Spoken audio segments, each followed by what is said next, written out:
Hello and welcome wherever you are. My name is Ditech, CTO DVS, and today we're going to take a look at a brand new product from Hikvision. If you didn't catch last week's video, it was on the new Generation 2 Villa intercom system, so please go and watch that. Brilliant system we got it set up here. So we have got the modular system, really powerful, the Gen 2, and now we've got this doorbell intercom system. So no, it's not my lunchbox, mine's a lot bigger than that, but it is an intercom kit that looks like a doorbell. So the kit number is DS-KIS603-P.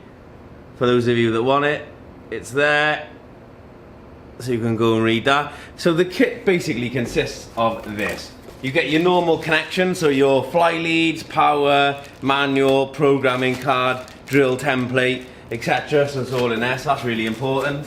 And then you have this doorbell unit. So you have this mounting plate, which you screw to the wall or the door frame. Then you have this, simply clicks on there, locates in and locks in, and there's a screw in the bottom there to secure it to the back plate. What you'll notice on this doorbell, so if I get a reference image out, so iPhone 11 Pro doorbell intercom. So it's not vandal resistant, but it is a nice little unit. I suppose it's a little bit bigger than the EZVIZ DB1 doorbell or the Ring doorbell, but this is quite powerful. It has the call button, which is illuminated blue. It has the indicators to say speak and door open. It has a built-in card reader as well as a camera. Now on the back, it's standard POE, and it also has a RS-45 control for the secure module if you want it, but it also has lock output control on there. So if you actually want to control a door through this and using the Hikconnect app, now you can. So a really nice small video intercom with door control. Absolutely brilliant. So it's 12 volt PoE, alarm input, alarm output, and it's got obviously the lock outputs on there as well. I'm going to connect that up now. So that's the doorbell, card reader, camera, button, backplate. And it also comes with the indoor station. So this is part of this is part of the Gen 2 indoor station standard PoE unit, and you can add more of these. You just get one in the kit, but again, comes with a backplate, standard PoE, and you can just add that to a normal PoE switch or power with 12 volts, and you can add and extend, so you can have one master and then up to 5 slaves. Other than that, let's get this going. 2 megapixel camera, it's got Wi-Fi as well. It's also got web browser support, so if you want to set this up via web browser, absolutely no problem. So we're going to stick it on the network now with this and the doorbell, this and the indoor station. So see me in 2 seconds, stay tuned. Okay, and welcome back. So as you can see, I've added the 2 devices to IMS 4200, so indoor station, and the outdoor unit is this one here.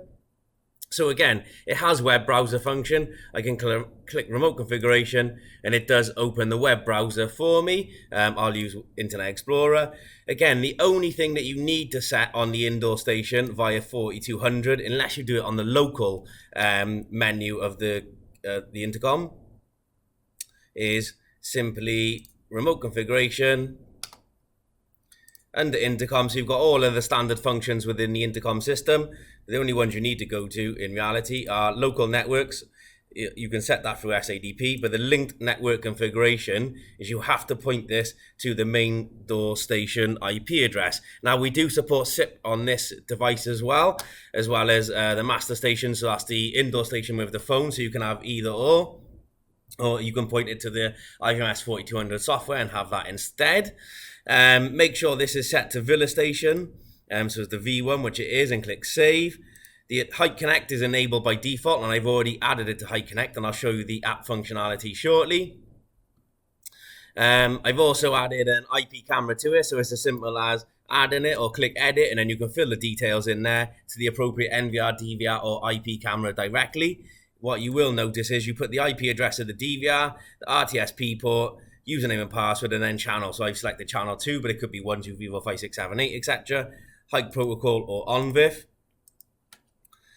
And again, it has inputs and outputs on this indoor station, so you can actually select the inputs and outputs and then select what they do in return. So it can be used as a sort of mini home monitoring system.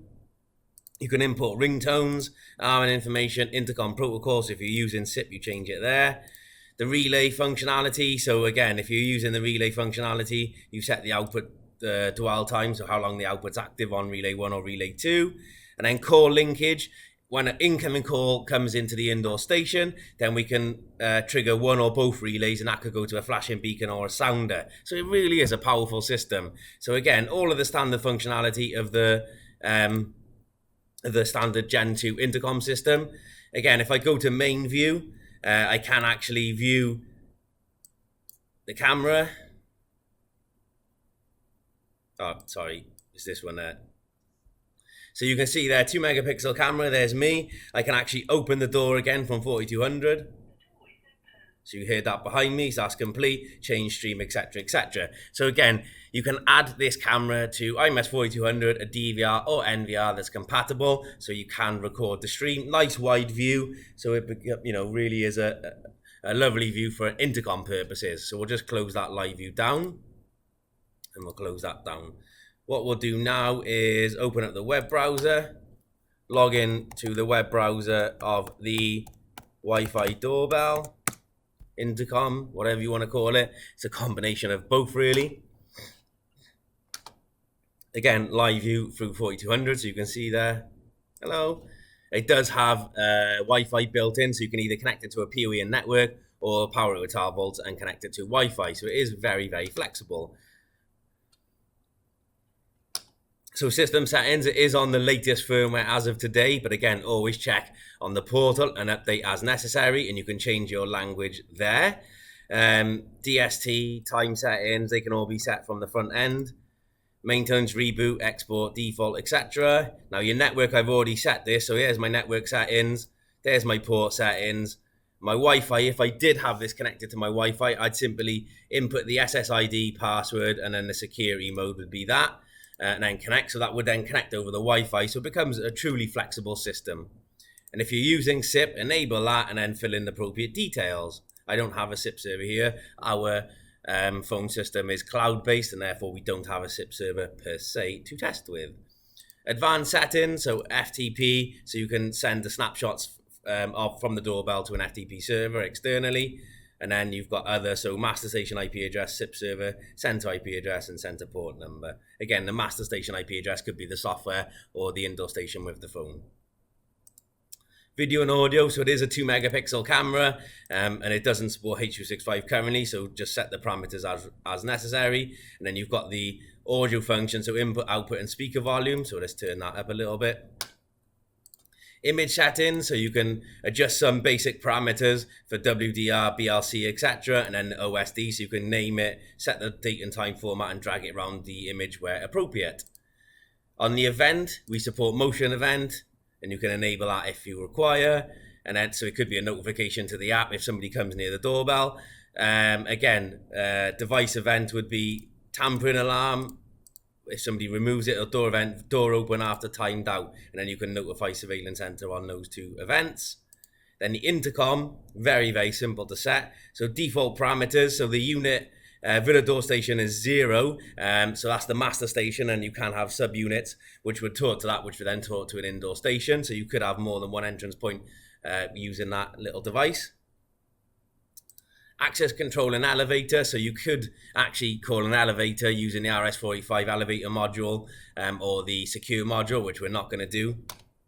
But again, set the door, give it a name, so it could be front door, and then the lock duration is 5 seconds, so we're happy with that.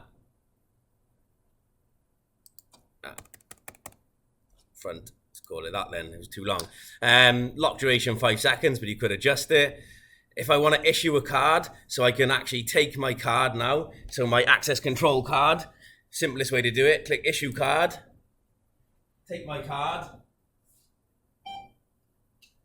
enroll that, done. Now that card should technically open the door. If you heard that, it opened the door. So that's the simplest way to enroll it from the front of the web browser. Time parameters, again, you can set the call duration and maximum call duration. Ring back tone if you want to update it, and press button to call. So if you're using SIP, you can fill those details or call the IMS4200 software instead. That's about it really. So if I, again, let me just start the live view.